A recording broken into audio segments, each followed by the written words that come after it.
یہی پروسیس ہے نا. فکر منتقل ہوتی ہے کدھر سے؟ دلیل سے نتیجے کی طرف. ٹھیک ہے نا. تو کلی سے ایک دوسری کلی کی طرف فکر منتقل ہو سکتی ہے. ٹھیک ہے. کیونکہ ایک کلی دوسری کلی کو لازم ہو سکتی ہے.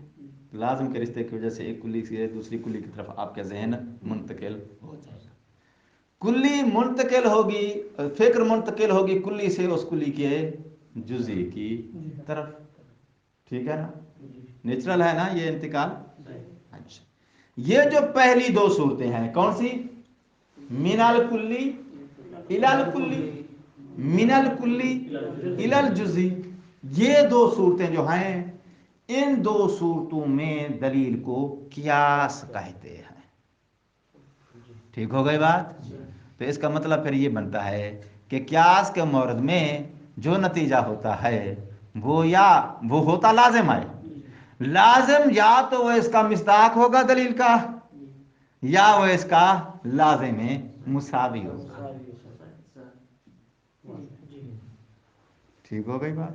اچھا، قیاس سائڈ پہ رکھو. اب آ جاؤ من الجزئی الی الکلی. اسے استقراء کہتے ہیں. وہ جو تجربہ ہوا نا 40 مریضوں پر، وہ 40 عدد جزیات، اور جو تم نے قانون بنایا ہے کل مریض یفیدہ ھذا الدواء، نتیجہ تم نے موجبہ کلیہ اخذ کیا یا نہیں کیا؟ تو موجبہ کلیہ جو ہے وہ کلیہ یا جزئی ہے؟ قضیہ موجبہ کلیہ جو ہے مفید کلی ہوتا ہے. لیکن یہ آپ نے موجبہ کلیہ جو اخذ کیا ہے کہاں سے اخذ کیا ہے؟ وہ 40 عدد مریضوں سے. وہ 40 عدد مریض کیا ہے؟ تو من الجزئی الی الکلی. تو استقراء کیا ہوتا ہے؟ من الجزئی. ٹھیک ہو گئی بات. اب آ جاؤ تمثیل میں. تمثیل میں ہوتا ہے جی من الجزئی الی الجزئی. ایک جزئی سے دوسری جزئی کی طرف آپ نے منتقل ہونا ہے. اس جزئی پر جو حکم لگایا گیا ہے، آپ نے وہی اس جزئی پر لگنے والا حکم ایک دوسری جزئی پر حکم لگانا ہے. پہلی جزئی پر لگایا گیا حکم، وہی حکم آپ نے ایک دوسری جزئی پر لگانا ہے. کیوں؟ آپ نے دیکھا کہ یہ دوسری جزئی اس پہلی جزئی کے ساتھ کسی چیز میں شباہت رکھتی ہے. تو شباہت کی وجہ سے آپ نے کیا کیا؟ اس جزئی پہ لگنے والا حکم جو دوسری جزئی اس کے ساتھ شباہت رکھتی تھی، اس والا حکم اس دوسری پر بھی آپ نے لگا دیا ہے. اسے کیا بولتے ہیں منطق میں؟ تمثیل. فقہ میں اسی کو قیاس کہتے ہیں. ٹھیک ہے نا. فقہ میں اسی کو کیا بولتے ہیں؟ قیاس بولتے ہیں. واضح ہو گئی بات. ٹائم ہے یا ختم ہو گیا؟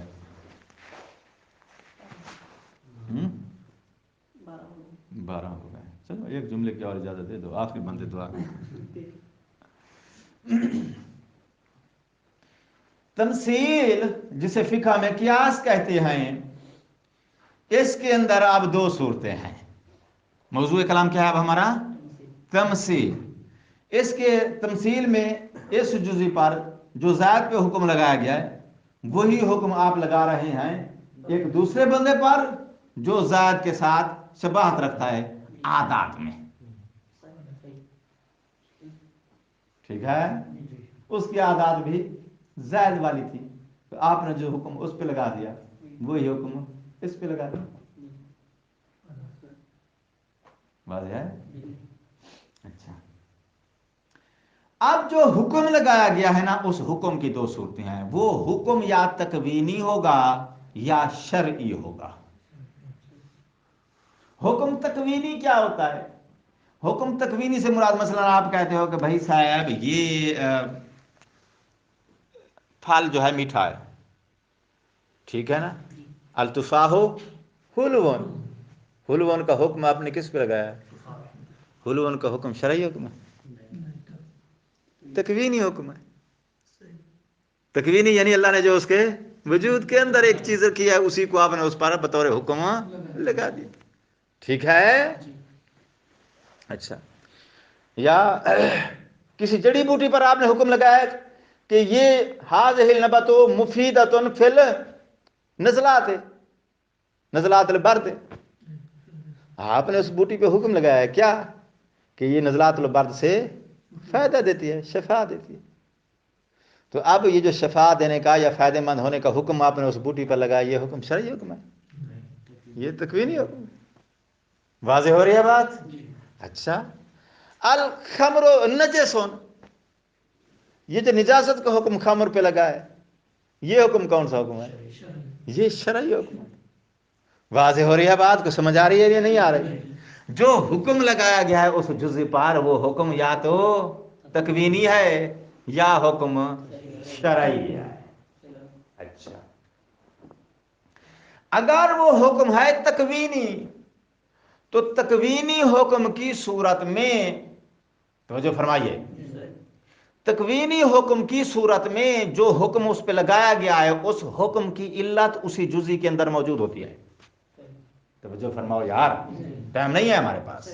جو حکم لگایا گیا ہے اس حکم کی، کس حکم کی بات کر رہا ہوں؟ تکوینی کی. یہ چیز میٹھی ہے، یہ کڑوی ہے، یہ مفید ہے نزلات سے، یہ جڑی بوٹی فائدہ مند ہے شفا سے، یہ جو ہے دوا ہے مفید ہے کرونا کی مرض سے، یہ مفید ہے کینسر کی مرض سے، یہ جو ہے غذا کھانے سے وٹامن پیدا ہوتے ہیں، فلاں چیز جو ہے وہ انسان کو جو ہے وہ فلاں پیدا دیتی ہے، وہ قضا سارے یہ احکام ہیں. یہ جو آپ جڑیوں بوٹوں پر یاد ویات پہ لگا رہے ہو، ان کو منطق کی زبان میں کیا بولتے ہیں؟ جو چیزوں کے اوصاف ہوتے ہیں وہی بطور احکام انہی چیزوں پہ لگا دیے جاتے ہیں. تو جو تکوینی احکام ہوتے ہیں ان احکام کی علت خود اسی چیز کے اندر موجود ہوتی ہے. جب موجود ہوتی ہے تو اس علت کو کشف کرنا عقل کے لیے ممکن ہے. جب عقل کے لیے ممکن ہے تو اب وہی علت جو اس جزئی کے اندر موجود ہے، جس علت کی بنا پہ اس جزئی پر یہ حکم لگایا گیا ہے، وہی علت چونکہ عقل اس کو آسانی سے سمجھ لیتی ہے. تکوینی احکام کی علت کس کے اندر ہوتی ہے؟ خود جزیات کے اندر، اور عقل بآسانی اس کو سمجھ لیتی ہے. اب وہی علت اگر کسی دوسری جزئی کے اندر پائی جاتی ہے تو چونکہ اس پر جو حکم لگایا گیا تھا اس علت کی بنا پہ لگایا گیا تھا، وہی علت اب دوسری کے اندر موجود ہے، تو حکم کی اصل بنا تو وہ علت تھی، وہ جزئی خود تو نہیں تھی. وہی علت اب دوسری کے اندر موجود ہے تو آپ اس علت کی بنا پہ اس دوسری جزئی پر بھی وہ حکم لگاؤ گے. مثال سنو، النارو مسخنون، نار جو ہے وہ چیزوں کو گرم بنا دیتی ہے. چائے کو گرم کرتی ہے؟ اچھا، کیوں گرم کرتی ہے؟ لِأَنَّهُ حار، کیونکہ نار کیا ہے؟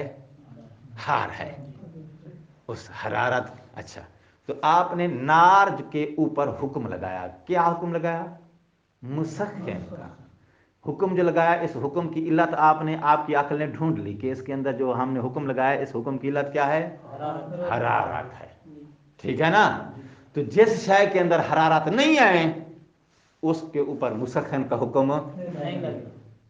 اب اگر کسی شے کے اندر یہی علت جو نار کے اندر ہے کسی اور چیز کے اندر بھی آپ کو مل جائے، ٹھیک ہے نا؟ اب استری جو ہے وہ ہار ہوتی ہے، نار نہیں ہوتی، ٹھیک ہے نا؟ اور کسی دور میں ہو سکتا ہے آپ میں سے کسی نے دیکھا ہو، سنا ہو یا تجربہ کیا ہو، کچھ لوگ جو ہیں وہ استری پر بھی روٹیاں گرم کر لیتے ہیں، سہارن بھی گرم ہو جاتے ہیں، ٹھیک ہے نا؟ تو استری نے مسخن کیا یا نہیں کیا؟ کیا ہے. کیا وہ ہار یا نار ہے وہ؟ تو پھر کیوں کیا؟ اس لیے کہ مسخن کا حکم لگانے کے لیے جو علت وہاں نار کے اندر تھی وہی آپ کو ادھر ہے.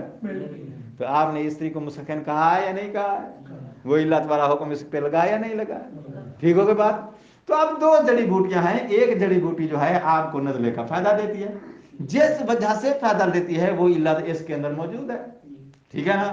وہی سیم علت آپ نے دیکھی کہ بھئی اس کے اندر بھی موجود ہے. مثلا ملیریا کے بخار کے لیے کہتے ہیں کہ کنو مفید ہے، تو کنو کے اندر ملیریا سے فائدہ دینے کی جو علت موجود ہے وہی علت آپ کو ایک دوسرے فروٹ کے اندر بھی مل گئی، تو آپ اس دوسرے فروٹ پر بھی وہی حکم لگاؤ گے کہ یہ بھی اس ملیریا سے فائدہ دے سکتے. وہ بات سمجھ آ رہی ہے نہیں آ رہی؟ کہتے ہیں کہ قیاس اور تمثیل کا استعمال تکوینی احکام میں درست ہے. کیوں درست ہے؟ اس لیے کہ تکوینی احکام کی علت خود انہی جزیات کے اندر ہوتی ہے اور اس علت کو بآسانی عقل سمجھ لیتی ہے۔ اب آ جاؤ دوسرے حکم میں۔ دوسرا حکم کیا ہے؟ شرعی احکام۔ شرعی حکم جب کسی چیز پہ لگایا جاتا ہے نا، الخمر نجسون، شرعی حکم کی علت اس جزی کے اندر موجود نہیں ہوتی۔ تو جو فرما لی اس کی علت شارع مقدس خود آپ ہوتا ہے، ٹھیک ہے نا؟ ہفتے والے دن مچھلیاں پکڑنا حرام ہے، کیا علت ہے اس کے اندر بتاؤ؟ آج پکڑتے ہو یا نہیں پکڑتے ہو؟ تو علت تو نہیں بدل جاتی نا۔ تو اب شارع مقدس نے جب ایک عمل کے اوپر یا ایک شے کے اوپر ایک شرعی حکم لگایا ہے، اس شرعی حکم کی علت شارع خود آپ ہوتا ہے، اس چیز کے اندر حکم کی علت نہیں ہوتی۔ جب چیز کے اندر شرعی حکم کی علت نہیں ہوتی تو شرعی حکم آپ ایک جزی سے اٹھا کے دوسری جزی پر نہیں لگا سکتے ہو، اس لیے فقہ کے باب میں قیاس حرام ہے۔ السلام علیکم ورحمۃ اللہ وبرکاتہ۔ اللہم صلی علی محمد